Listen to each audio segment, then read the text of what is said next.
so we're doing something a little bit different than what I normally do. Lately I've been getting a lot of comments asking about this bike and what my thoughts are on it and just things like that. So figured I'd do a little bit of a review on it and kind of my thoughts on it, why I bought it in the first place, the pros and cons of what I found on it so far after, like, I don't know, 1 year of riding. And so just to be clear, this is the fastest bike on the planet. It's a two-stroke, so you know. No, but seriously, it's a 2018 Ktm 250Sx. I picked it up almost exactly a year ago, maybe, yeah, about exactly a year ago. And as you can see by those little clips in the intro, this thing has been well used. I didn't wash it because it's cold, it's snowy, it's windy, and I just rode it yesterday, so I'm just gonna have to live with a dirty bike. And as you can see, there's also quite a bit of wear marks on it. And yeah, I think there's, let me check real quick, see how many hours is on it. Quite a bit, actually. Alright, so there's 211.4 total hours on this bike. Trying to think of what I should go over first, really. First, we might as well just go over the things I've done to the bike, like aftermarket parts, because as you can tell, it doesn't look terribly stock right now. So, I believe the tires on it right now are Dunlop MX33s, I think. And for a while, I ran the 52. I think I went through 2 sets of tires with the Dunlop MX52, and then I went to the 33 just recently, which I think is what comes with the bike stock. And I actually like these a little bit better. They don't last as long, but they do hook up quite a bit better with the softer rubber. And then, let's see, I have Tusk impact wheels on this. I just recently put them on because the stock wheels, I've heard that on the KTMs, they're known for losing spokes and stuff if you're not maintaining the wheels that good, and I didn't tighten the spokes that often as much as I should have, and so I ended up losing a spoke in the back wheel. And so I decided, you know, why not go for the Tusk impact wheels? I've heard the good things about them, and you know, they got the blue hubs, so why not? And then I put Super sprockets on it, and then a DID chain. I've put Tusk billet aluminum, I think that's how you say it. Just random little orange and blue parts here and there, like right up here. Shifter, some things on the other side with all the oil and brake cylinders, so I don't even know. I've got an Untitled front brake guard thing right there, as you can see. It looks like it's a carbon fiber one, but it's actually not, it's just plastic. I have the full Untitled Troy Designs graphics kit, no, not graphics kit, plastics, which is basically the blue and then orange in the front. I think it looks pretty sweet. And then I have some custom graphics that I made on MotoCal put on there. They're pretty sweet. They've had some hours on them though, so they're starting to get a little worn. As you can see, I'm thinking in the next month or so I'll probably replace them. And then I have a Turby skid plate on it. Definitely helps a lot where I do a lot of riding in the rocks and things like that. I have Tusk clutch and brake levers. Reason why I have them instead of just like spending the extra money buying the unbreakables is because I didn't really want to at the moment, and they're super cheap, so you know I can just replace them pretty easily. And I've actually had these for about a year, actually not quite a year, but pretty close, and I haven't bent them, and I've lighted over quite a few times since then. I have the white and orange neck and bars on here.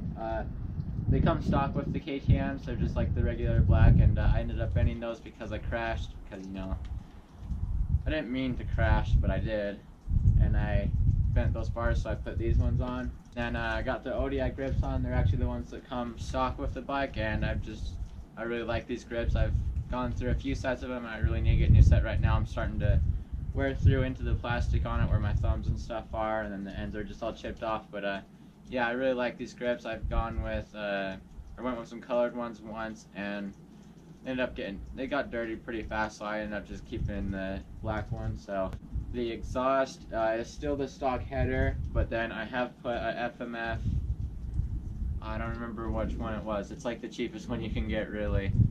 I think it was the Turbine Core something.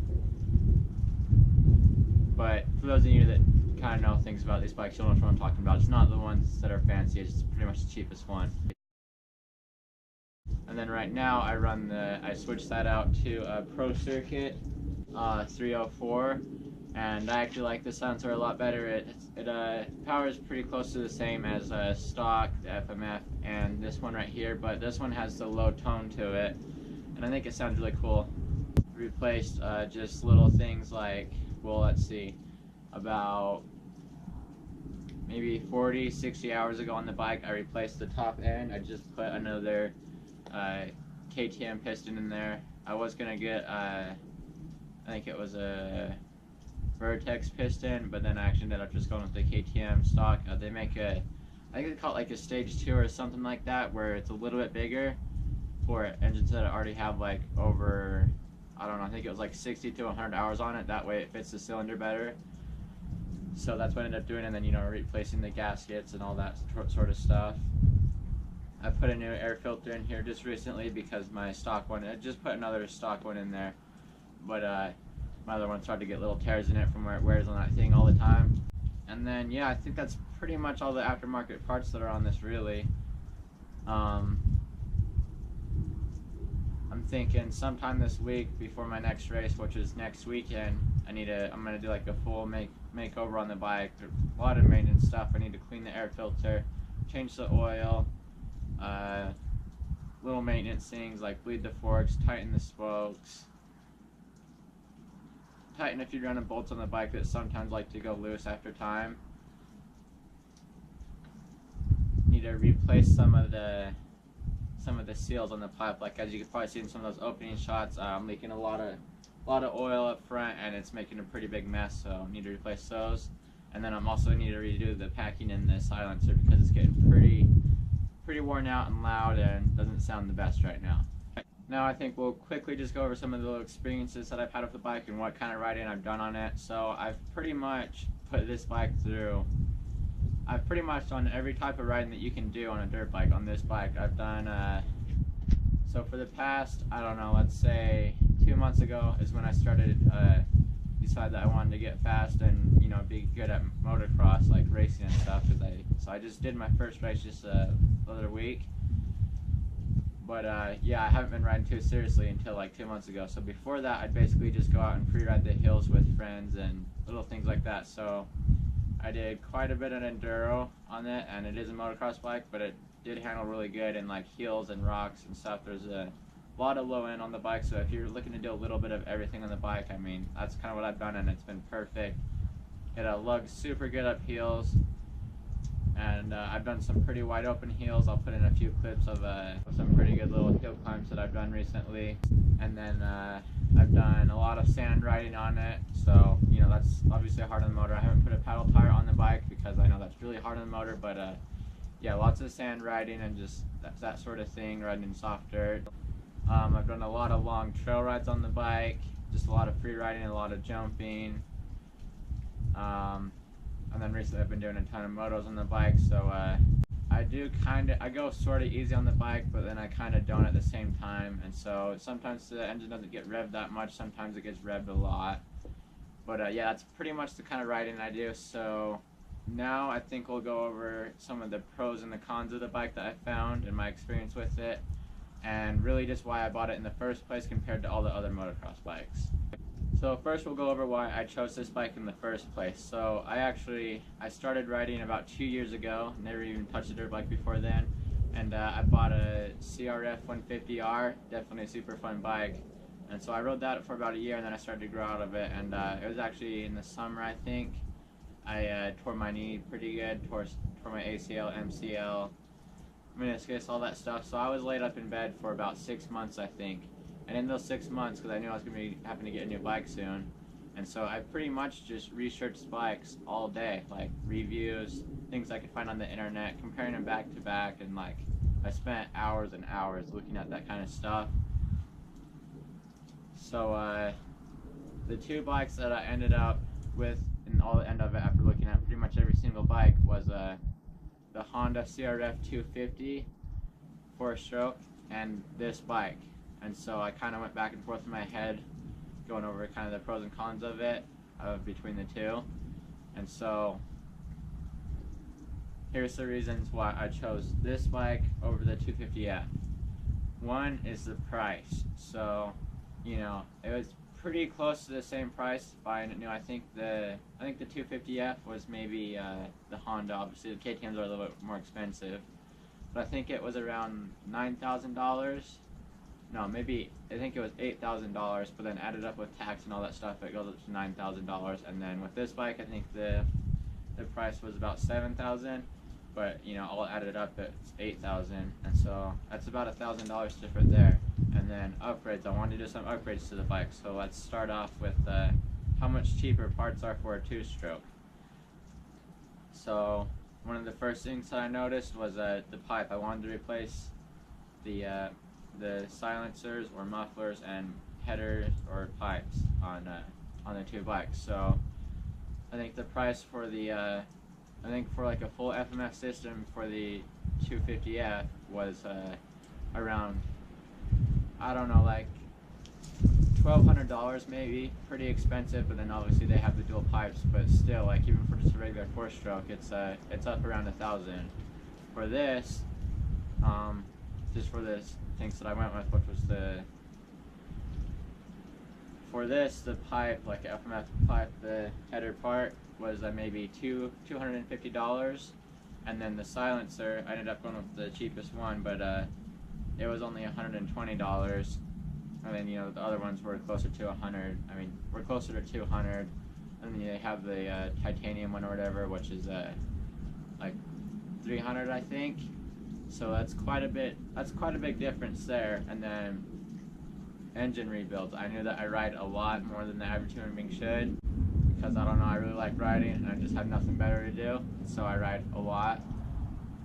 And so I figured, you know, before long, I'd have to rebuild the engine. So for this isn't going to be exact. I might be a little bit off, but like for let's just go off the top end, because top ends last quite a bit longer. The top ends need to be replaced quite a bit more often than the bottom ends. So let's just start off with the top ends. I think a full rebuild for this bike was like, let's see, it was probably around maybe $300 with all the gaskets and piston and all that stuff. And then on the 250F, I think it was closer to $1,000. And then I can't even honestly tell you on the bottom ends. I think for the 250F, it might be around like $1,200, but I could be wrong, so don't go completely off of that. And then I think for this, for the two strokes, it was around like $300 to $400, so quite a big difference there. But you do have to replace things on a two-stroke a little bit more often than you would a four-stroke, but not terribly often. Like, some people make it out to be a lot worse than it actually is, but it's actually fairly close. So then the next thing was the overall feel for a bike. So with this bike, the things that I liked, what I've heard about it, and you know, obviously after riding it, they're all definitely true, is well, first things first, you gotta love the sound of a two-stroke. Like, I love the sound of a two-stroke. And then I also love the smell of a two-stroke, and that's something that I didn't get from a four-stroke. So it's a stupid reason, but that's one of the reasons. Second of all, I feel like a two-stroke is a lot more fun to ride, and some people say it's not completely fair compared to a four-stroke, because the four-strokes are easier to ride. But if you learn how to ride the two-stroke right, there's definitely a lot more advantages to this sort of, if you know what to do. So like, let's say weight. So there's not as much moving parts in the engine as there's a four-stroke, and it's overall lighter, and so when you're riding that, you can actually notice that quite a bit. So let's say going through ruts, you're like me, you're not the best at ruts, so you end up like having to put your foot down a lot, try to save yourself from crashing a lot, just a lot of stuff like that. So if you're trying to muscle around a heavier bike, that's going to wear you out a lot quicker. You're going to get arm pump. You're going to get worse arm pump, and if you're racing, that's really going to add up during the race. And so that's one thing. The power band on this bike is a lot of fun. Some two strokes, it's kind of hard to control. You don't know what it's going to do. You don't know when it's going to die off or when it's just going to completely hit all at once. But on this bike, the 250Sx, their newer ones at least, the power delivery is actually really good. You still have all the fun of a power band and everything. It's all still there, but you can really start to tell after a little while of riding it what the bike is going to do, when it's going to hit, and how it's going to feel. Like, had no problems with this bike just randomly cutting out or dying off or hitting harder than I expect it to. And so yeah, it's actually pretty easy to control once you get used to it, which was only like a few days and I was used to it. So when I rode the 4-stroke, it overheated quite a bit. Like I'd have to like when I'd start doing slower riding, because I wasn't that fast of a rider as it is. So like if I'd start getting up into tighter stuff, or really it would overheat really fast. Like you would borrow all the coolant just immediately, and there's a lot of 4-strokes that do that. And so with this bike, well, first things first, I live in the desert. It doesn't look like it right now because there's snow in the backyard and everything, but in the summers it can get up to like 110 degrees, and you know, averagely when I ride it was either in the mornings or evenings, so it's probably like around 90 degrees to 100. And I have never had this bike overheat once. It's never lost one bit of coolant. I have replaced the coolant in it before, just because it had been sitting there forever not being used, and I redid the top end, so you have to do that anyways. But yeah, it's never spilt one drop of coolant once. Like that sounds crazy, but it never has. Where the 4-stroke, I would go through coolant constantly. Like after every ride, I'd have to refill the thing and it would almost be empty. Another advantage to the 250 2-stroke, like compared to, let's say, 125 2-stroke all the way up to 450 4-stroke. So the 125s, they're really fun. I really want to get a 125 actually, but they definitely lack in power. You have to really keep your momentum up on those things, and just keep it pinned, which is why I think they'd be really fun. But you know, not everyone can do that, and sometimes it's kind of harder. So like sometimes you really just want that extra power if you're riding a tighter track and you have to just ride out of a corner. You can't carry that much speed through a corner. If you're like me and you're not very good, and then you just immediately got to get it up to speed to hit a jump. Sometimes you can't really do that on a 125. And then the 250F doesn't have quite as much power as the 250 2-stroke, and it is a little bit heavier. And then the 450s have a little bit more power than this bike, but they're really heavy, because I've rode them before, and kind of just hard and awkward to handle for me, I'd guess. Like it's not like that for everyone. If you think about getting a 450, you know, go for it. It's just personally, I don't like them that much at the moment, at least with my riding skill, just because of how heavy they are, like in the ruts and stuff. It really wears you out quick, and then yeah, I don't know. But with this bike, you have a lot of power. If you're good at using the clutch, you can get a ton of power out of this thing, which I ride the clutch a ton, way more than I should, and I actually haven't had any problems with the clutch. And like I said, this has got like 211 hours on it, and haven't had to mess with the clutch at all. It's still perfectly fine. But it's also lighter, so you can throw it around a lot easier off in the air, or like off a jump, or just in the corners in general. And so yeah, it's kind of where I feel like there's an advantage to this bike and why I like it so much.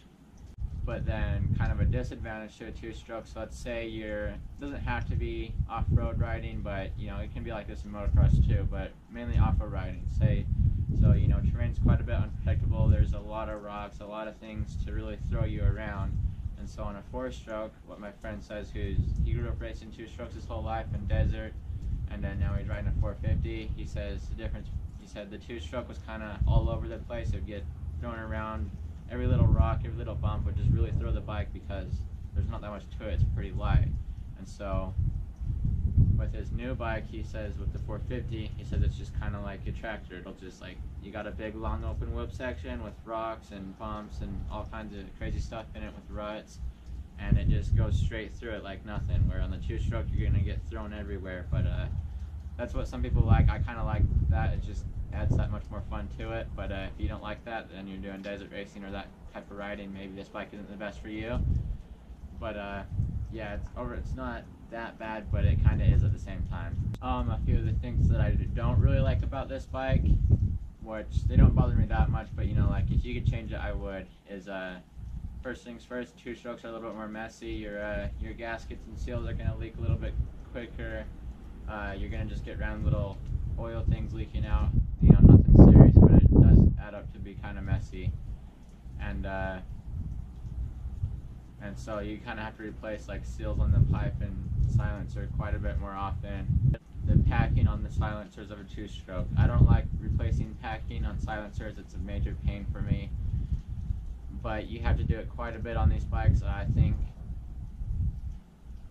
I think on like the owner's manual or whatever, whenever I buy a new pipe, it says to replace the packing, or when you should replace the packing if you're riding pretty hard, is like every 10 hours, which I would probably replace it every 50 hours, but it is around 10 hours when I can start to notice a little bit difference in sound, and it does lose a little bit of power when it goes out too.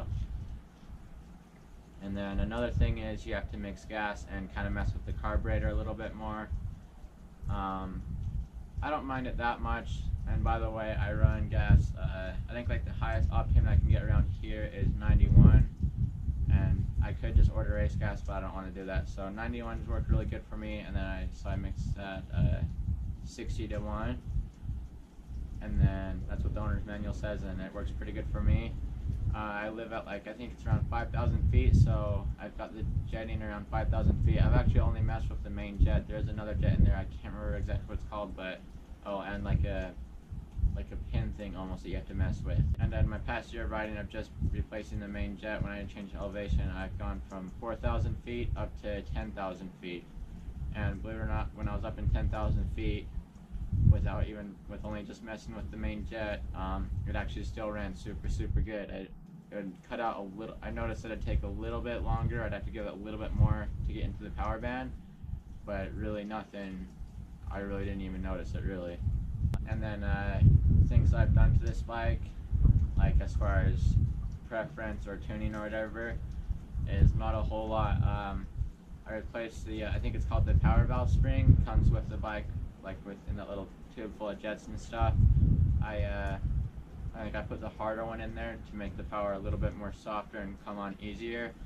And so I rode that for a while, and then just recently I put the stock one back in so the power hits harder. And then they do have another spring where the power hits super hard and fast. It doesn't change the power so much, it just changes kind of how the power hits, how fast it's going to hit. And so I think right now I like it with just the stock one, but for a while I did like it a lot more with the harder one that doesn't kick in as hard.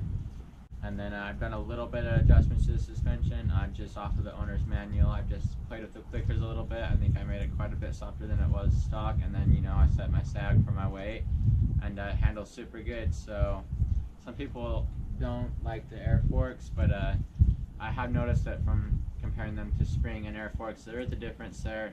It is a little bit more harsh, but it's really not that bad as like some people make it seem like it's terrible and they just absolutely don't like it, but I really don't mind it that much. It's just sometimes a little bit more harsh than a spring fork would be, but they are super easy to adjust and things like that, so I like them.